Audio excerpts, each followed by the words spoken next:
The eternal flame. They say the fires never went out. For over 1,000 years, the sands glowed red where a city once stood, its ruins still warm, its stones blackened by a flame that refused to die. Some said the gods themselves had set it ablaze. Others whispered it was a curse, a punishment for arrogance. But what if the truth was far older, far deeper, and far stranger than anyone imagined? This is the story of the city that burned for 1,500 years and the mystery that still smolders beneath its ashes. The City of Kings. Long before the deserts turned silent, there stood a city that defied the heavens, Babylon. It was the jewel of the ancient world, a place of gold and glory. Its walls stretched for miles, its ziggurats pierced the sky, and in its heart rose the hanging gardens, a paradise built from stone and water. Kings walked these streets draped in silk and power. Priests whispered to the gods in temples heavy with incense. And every night, the people of Babylon gazed up at the stars, believing their city would last forever. But even the mightiest empires cast long shadows. And in that shadow, something began to stir, something that would consume everything. The fire begins. One night, without warning, the ground trembled. Flames burst through the streets, crawling up the walls like living creatures.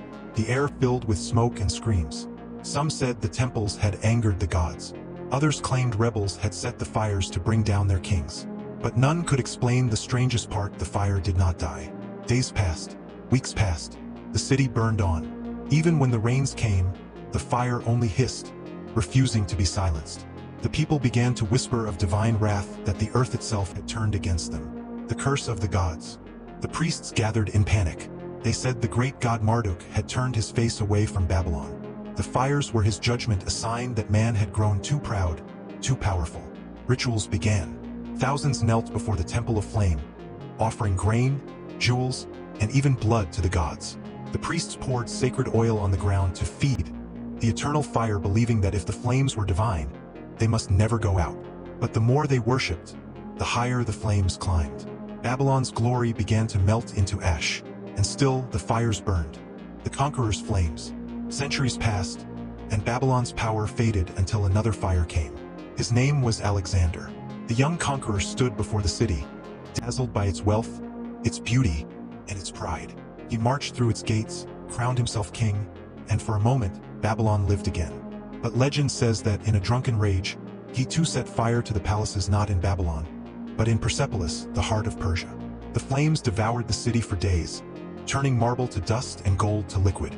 Over time, stories of that inferno fused with Babylon's own burning past, and the myth of the city that never stopped burning was born. A tale of kings who played with fire and were consumed by it.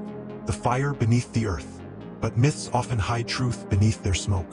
And when archaeologists returned to the ruins thousands of years later, they made a startling discovery. The fires weren't divine. They were natural. Beneath the ancient soil of Mesopotamia lay vast veins of oil and natural gas fuel that could seep to the surface and ignite on its own. In places like Baba Gurgur in modern-day Iraq, flames have burned continuously for thousands of years. Imagine the awe of ancient eyes watching the earth breathe fire. How could they not believe the gods were speaking? The city reborn in ashes. Even after the destruction, people returned. They built new temples over the old ashes. They told stories of the holy flame that never died, and they passed those stories to their children. For generations, they lived among the embers, convinced that as long as the fire burned, the city spirit lived on. What began as tragedy became faith. What began as science became myth. The city was reborn. Again and again, each civilization rising over the ashes of the last, each adding its own verse to the legend. Archaeology meets legend.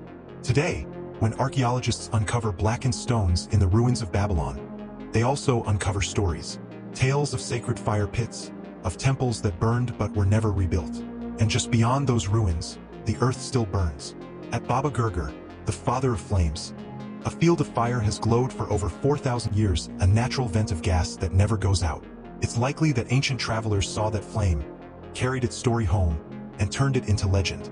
Babylon's eternal fire wasn't just myth, it was the earth itself, breathing beneath their feet. The truth beneath the myths. So perhaps the ancients weren't wrong. Perhaps the gods were real, not as figures in the sky, but as the living forces of nature. Fire that never dies. Stone that never sleeps. Rivers that vanish and return.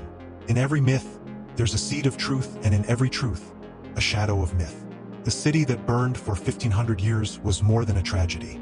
It was humanity's attempt to explain the inexplicable, to give meaning to the fire that lit their world and destroyed it all at once. The eternal flame. Today, the sands of Babylon are quiet. The temples are gone, the palaces are dust, and the fires have dimmed to faint whispers beneath the ground. But if you stand there at dusk, when the wind is still, you might see it, a faint glow under the earth, flickering in the dark. An ancient heartbeat, a reminder that even empires can turn to ash, but stories burn forever.